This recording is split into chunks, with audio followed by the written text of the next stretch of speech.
ba may nakilala tayong artista? Kahit sikat na siya, sikat pa rin siya para lalong gumaling na artista.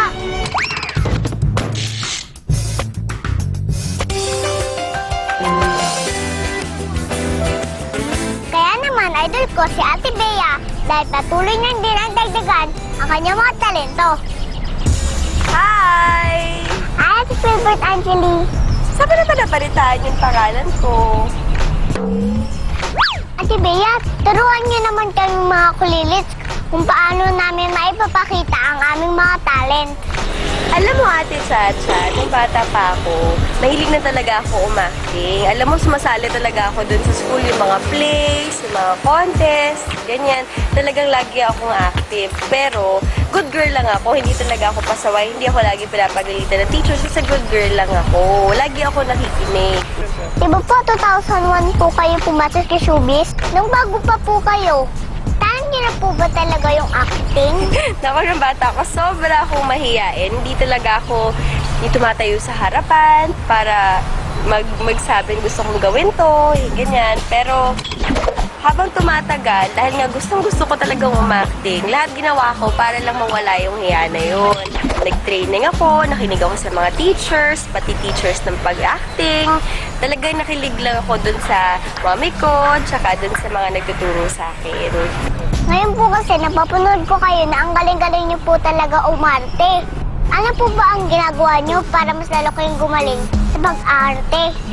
Simula nung bata ako, sumasali ako sa mga school programs, sa mga contest. Kaya dun pa lang talagang napapractice na ako. Tapos meron na magagaling na tagapagturo sa amin. Kaya ako siguro medyo nagiging mas magaling. Tapos po, narinig ko na rin kayong kumanta. Ang galing-galing po pala kumanta.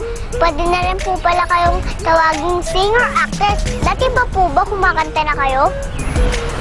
Hindi ako madalas kumakanta. Kumakanta ako kapag nandun yung mga lola ko, kapag nagagaling sila sa Macau, galing sila ng abroad. Kumakanta ako para matuwa sila sa video. Nag-video kay ganun ba? Minsan po. Nag-video ko dati, so pinapractice ko talaga. Tapos, nag-offer sila na mag-recording ako. Kaya nag-recording ako. Kaya sabi mo nga, singer-actress. Pero hindi ako ganun kagaling. Hindi ako kagaya nila Ate Sara. Pang-actress lang talaga ako.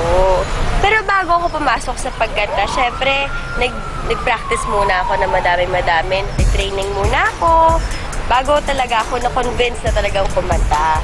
Medyo matagal-tagal din yun siguro. Ilang buwan ko pinag-isipan kasi hindi ako masyadong confident, hindi ako masyadong sure kung kaya kong kumanta. Pero since na-enjoy ko siya, pinasok ko na rin yung pagkanta. At wala ako kasing ginagawa nung time na yun, kaya kumanta na rin ako.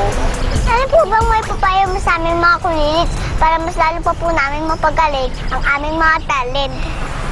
Siyempre, dapat lagi kayo makikinig, lagi kayo makikinig sa mga director, sa mga writers, sa mga mamis sa daddies. Dapat hindi lagi makulit, hindi laging play lagi, diba? Dapat meron ding iniisip na work tsaka play, para mas maging magaling tayong lahat, diba? Yay! Yay! Thank you po, Ate Bea. Marami po ako natutunan. Talaga? Okay, simulan siya. Oo.